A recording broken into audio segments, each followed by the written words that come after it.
Well, I came back out to see my cairn. I'm in Taynuilt. I came along from Dalmally and I want to go down and see the Napoleon's statue in Taynuilt. I made a film of Mark. Well, that day I came up to Ben Croken. I zipped along here and a good old chat with the proprietor of the shop, and I was going to load the story and I thought no, and I made a reference to why not. But what I was thinking here is where's Ben Croken? Where is it? It's up there. Look at Ben Croken. You can't see the top. Well, you can if you move around a bit any. That's Ben Croken up there. Fabulous mountain, it really is. Absolutely wonderful. But what we're doing, we're going down to find this statue. But what I was going to say, it's wonderful when you come up. I thought I'll zip along and get some that fabulous Nevis shortbread. And then something else caught my eye. I thought, oh well, we can get the Nevis, we've tried that, we'll try this stuff this time. But it was very nice that the chap instantly recognised, oh hello, how are you getting on? And I thought it was very nice. So I had a good blather. I was asking him about somebody who lived locally a long time ago. He was a piper. I first met him on the old Calmac ferry from Oban to Mull. First time I ran it, Tobermory at the Highland Games in July 1979. I remember the day so vividly. I was expecting my O-grade results, and I was picked up at 5:10 in the morning, and the chap that picked me up, he's no longer with us either, unfortunately, but he drove us in an old banged out Renault. Well, it was good at the time, I suppose it was alright. And we drove to Oban to catch the morning ferry over to Mull. It was a fabulous day, it was absolutely brilliant, it really was. And why am I out of focus, Eddie? And just when I'm talking about that, actually,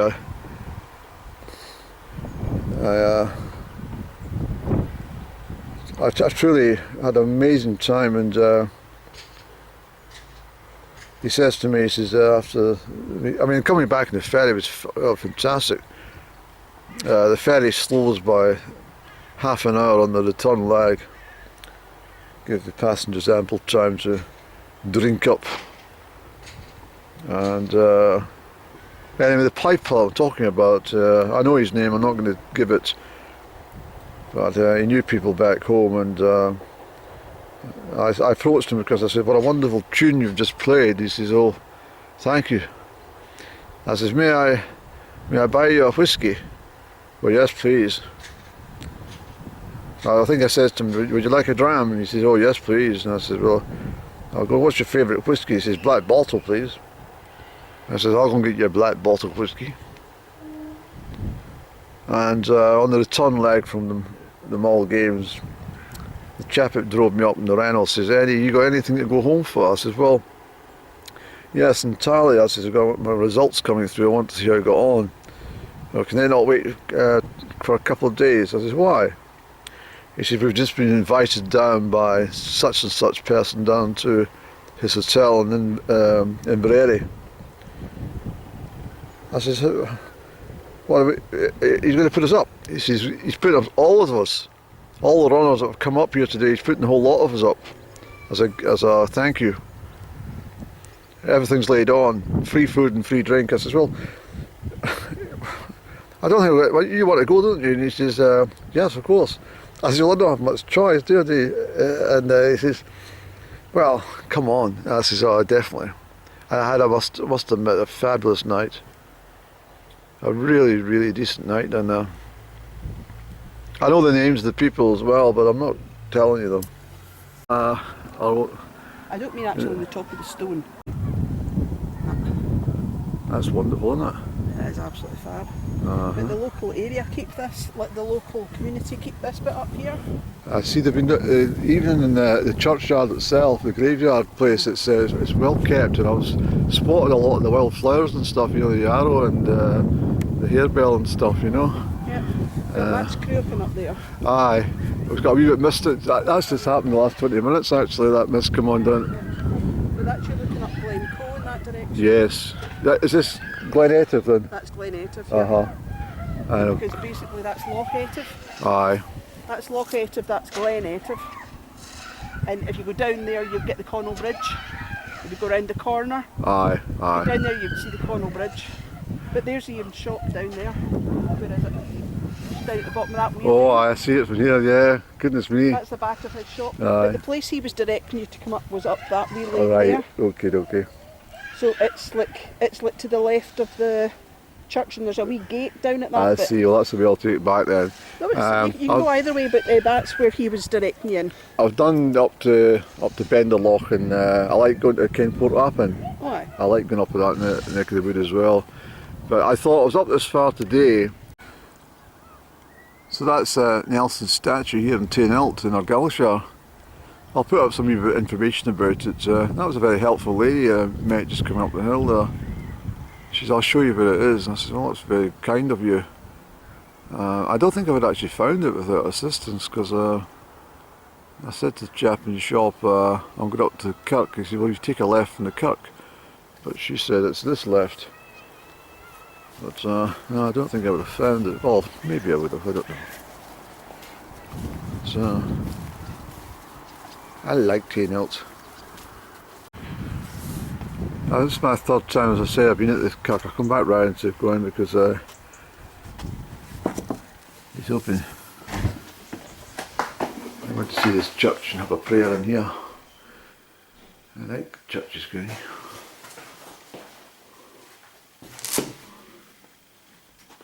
Here we go. Oh, hello. There we go.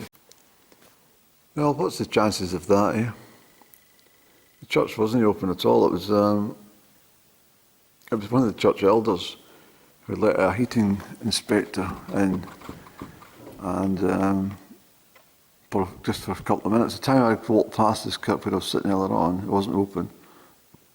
I'll go round to the monuments and come back down here, and the door was open. Come in, and that's what he says. He says, "We've only actually open," but he says, "Feel free." And so having a chat, I says, all this sort of stuff, and I've mentioned that Piper guy I was talking about. I says it's quite bizarre that after 45 years almost.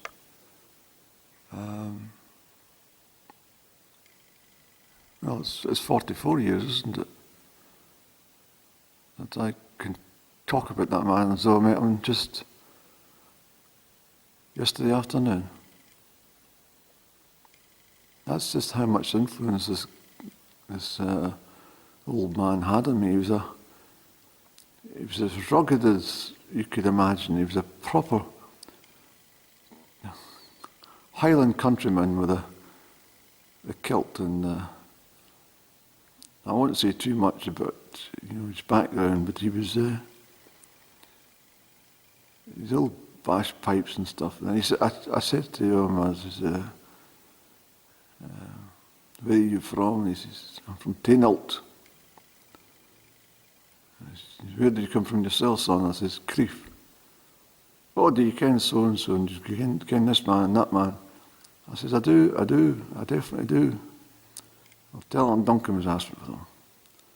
So the next time I caught up with these gentlemen, I said to them, I says, met a fine man in the boat going to Mull. His name's such, and as soon as I mentioned his name, oh, great guy. He's a lovely man. I'll tell him next time you see him, we were all asking for him. And I never saw him again. But the story was given to me at the time was that, again, I won't mention the names of who I'm talking about, but and they're all passed away. But he says to me, He says, the story with Duncan,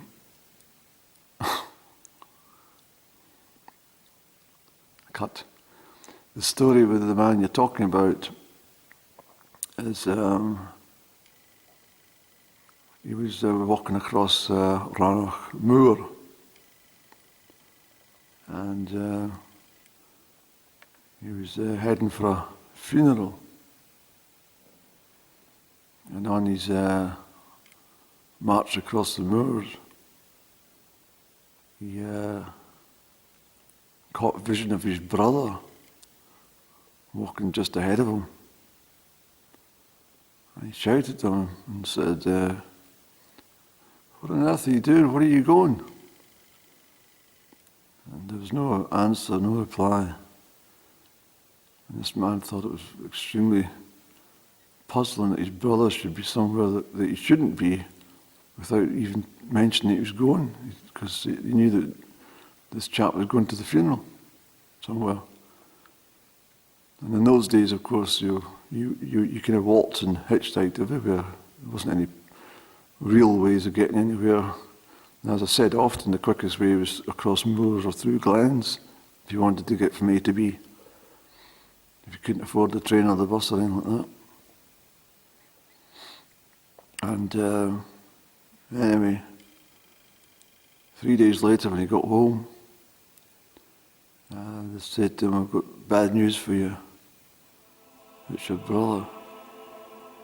And when did it happen?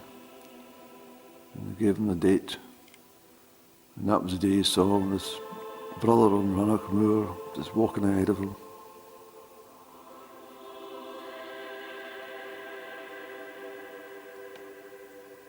Isn't that strange, isn't it?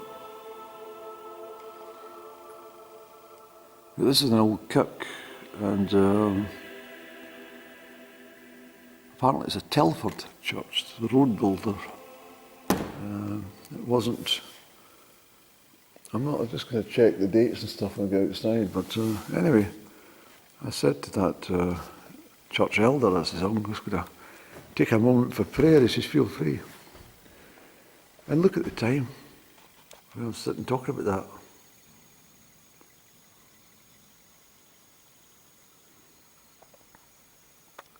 It would have been 10 minutes to 2, Andy.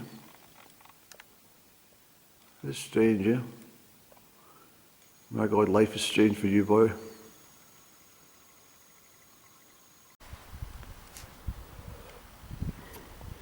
I'm just sitting here in perfect peace. As I said, I done I will load it actually. Whenever I was at Ben Crooken, I'll just load the Macairn Kirk as a separate vlog. But today I'll just tie this all in the one video from Dalmally to here.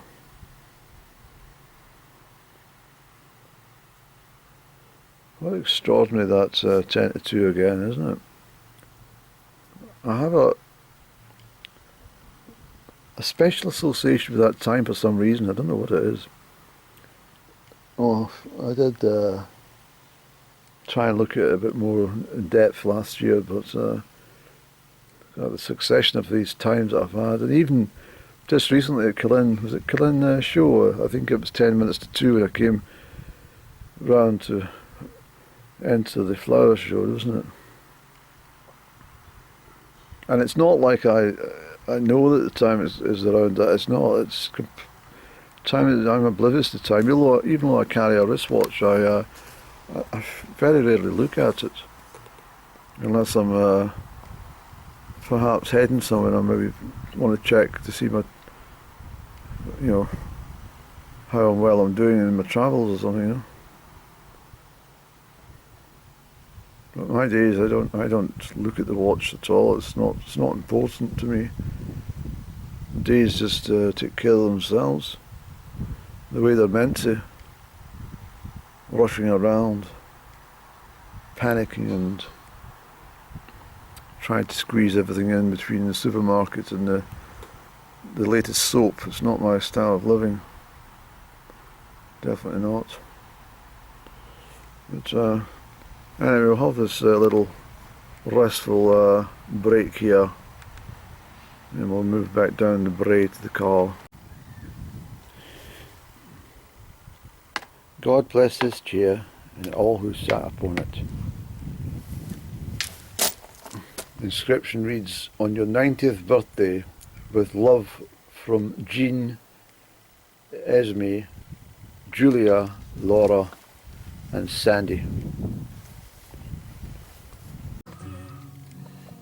Well, it's been a grand place to spend a Friday afternoon, I can assure you. It's just a lovely day. Could have done with more sunshine right enough, but not to worry, it was sunny earlier on. Very bonny.